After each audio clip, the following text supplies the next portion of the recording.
G'day folks. Well, I finally got my hands on a couple of computers from work. There's still another 3 or 4 left, but I started with these ones and just pulled the hard drives out and gave them to them. They're sitting up in the tech office, but I figured it's a lot easier than trying to deban them and show them how it works and that sort of thing. So Dad's running a really old Acer, I think it's like maybe a Pentium D at the most, and that thing is a piece of shit, really. It's just junk. A lot of the drivers and the operating system's proprietary to it. It won't recognise anything. It won't even recognise a sound card. I've tried 4 different sound cards, including the onboard, and nothing works. So we're going to throw it in the bin, and I'm going to build one of these up for him. I'm going to work out what the best one is. Now that one there seems to be a mini tower variant. You can stand it on its end. It's got little rubber feet on it, whereas this one here seems to be a dedicated desktop. So I'm thinking maybe that one. But I'll also look at the system specs and see if maybe that's an older version with a slower Core 2, and that one might be a faster one. Apparently some of these models even had Core 2 quads in them, so I'll have a look at what the other ones are at work. But this one's a MTM 9704 series, but the prefix on it's A37. This one here is an MTM 7522 RY8. So I'm going to look, I've already looked that one up, but I'll look this one up as well. It doesn't seem to be much different. Internally they're pretty much the same thing, although board layout's a little bit different. This one comes with two 2GB DDR2 RAM sticks, which makes me very happy because I don't have to pull RAM out of anything else. This one has 1 RAM stick in it, which I'm not sure... it's a 2 gig. It's a 2 gig RAM stick, but it's only one of them, so we'll make a good computer out of the lot anyway. I mean, I've got more single, like 1 gig RAM sticks around, so I might make it 3. And they also both have PCIe, and I also have a slimline 512 megabyte 9200 GT graphics card to go in one of them. So yeah, I'll give that to Dad. He can have that thing. I'm not sure. I'm going to redo the thermal compound on the heat sinks anyway. I might as well. And everything else seems to be alright. They're just a bit dusty, particularly this one here. Oh no, that one. The fan inlet's really bad.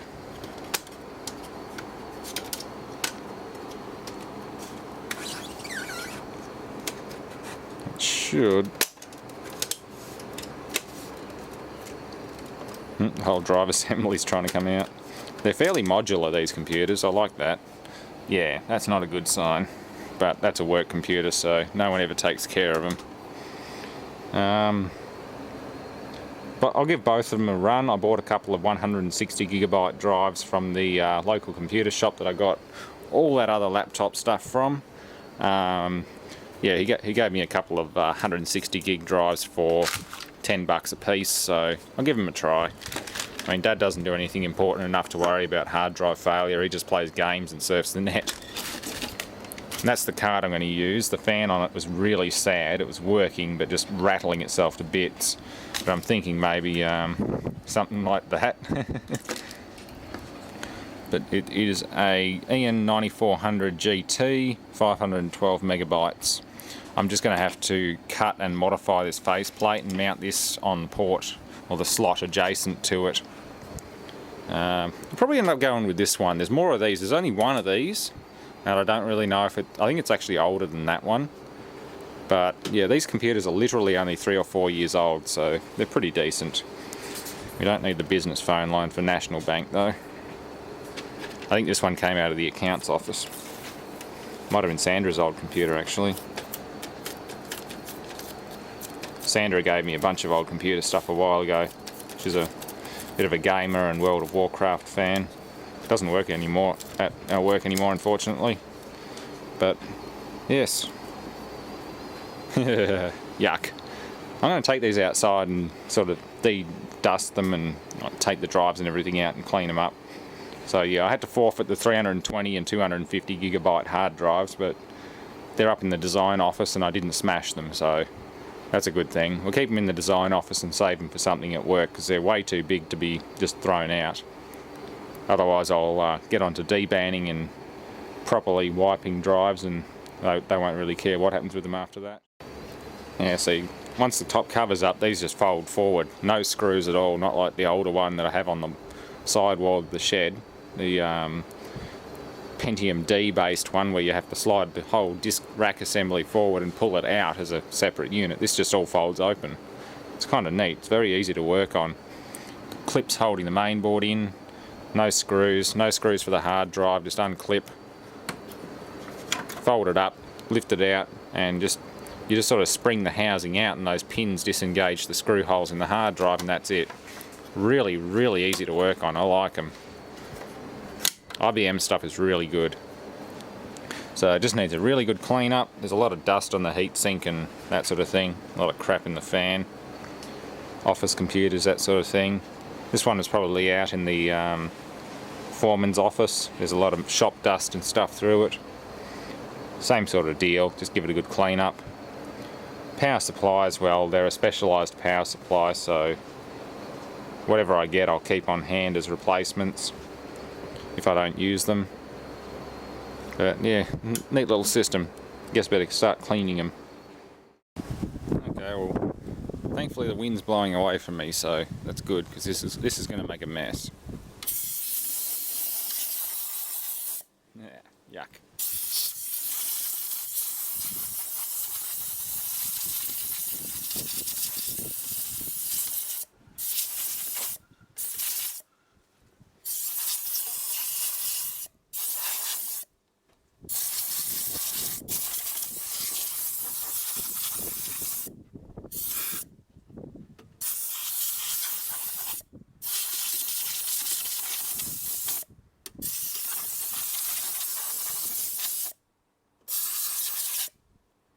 Yuck.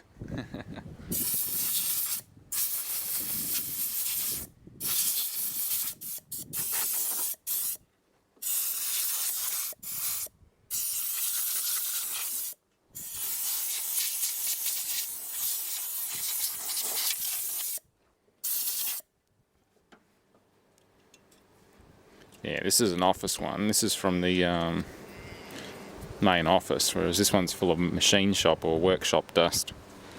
Not quite. They're both equally as bad, I guess.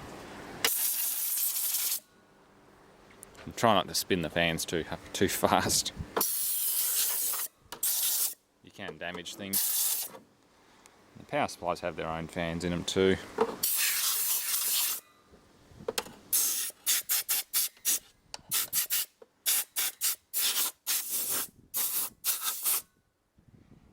Nice. Just like new. Okay, well the heat sinks are off, and the micro tower style one that looked a little bit older is actually the fastest. That has a E8400 processor, whereas this is the E8200. This is a 3 GHz core. That's a 2.8. So I'm probably going to go with building this one up for Dad, give him the best I can. There's plenty of these around. I've already got some decent PCs to play with for my games. I'm not going out of my way to try and monsterise one of these. They're a desktop workstation after all. But yeah, I figure he can have the little micro tower system. He can stand it up out of the way as well behind the display panel. He's got a 37-inch display panel now, so this thing can hide behind the display and he'll just have a keyboard and mouse or an Xbox controller or something like that. But yeah, again, the heatsink's just one lever and you just lift it straight off. So I'll replace all the thermal compound with brand new high quality stuff, and away we go. Different heatsinks though. That one's got a heat pipe right through it, whereas that one just seems to be a solid alloy one. So it's interesting the way they've changed things over the years. I mean, it's probably a revision difference of 1 year, literally, if not the same year, but just a slightly different frame. Okay, well now that we're done with the cleaning phase, let's see what happens when I power it up.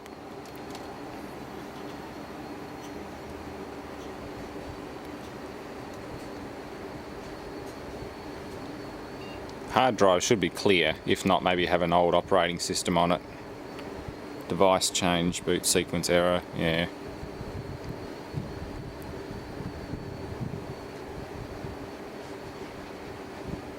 probably won't do much. And that could possibly be to do with what was on the old hard drive.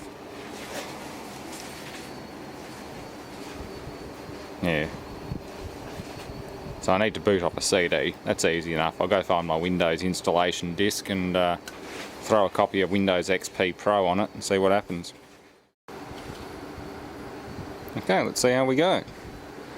This is running XP Pro, so it should be a fairly straightforward install. I could also put 98 on it, I suppose, but I'll have a hard time getting drivers to work with it. That works on my Pentium Pro, but that's about it.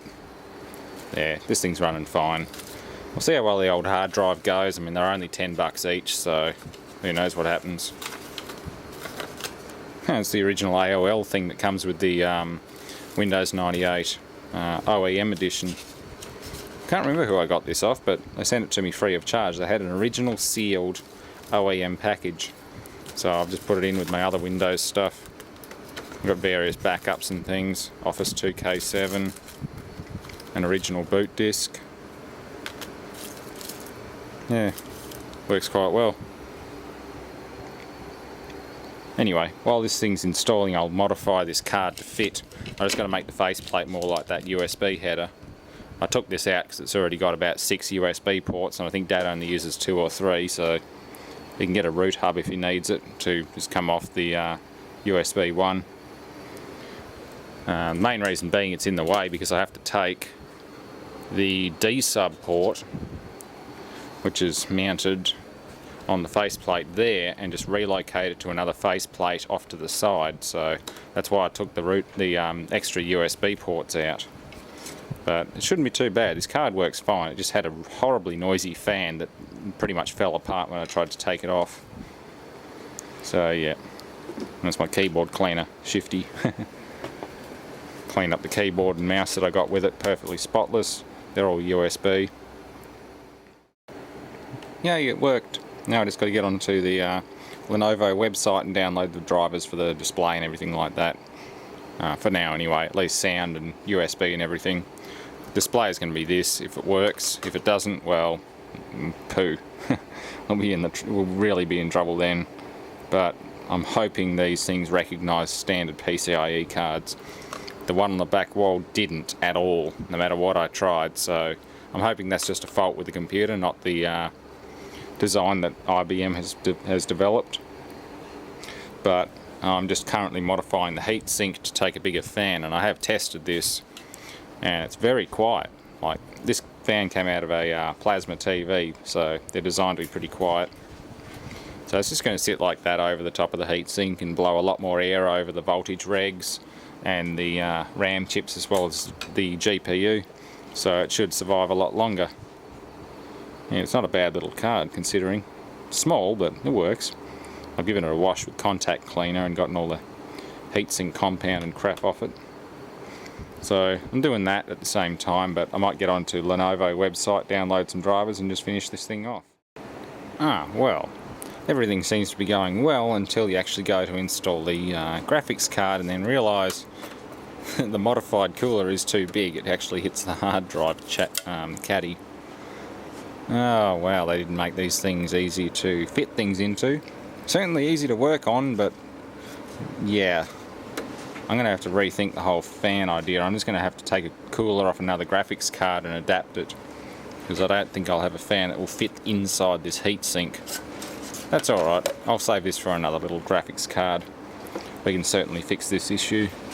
As long as I've got airflow over the voltage regulators and the RAM chips, even though 2 of them are on the other side, we should be pretty right. I don't see a major issue here.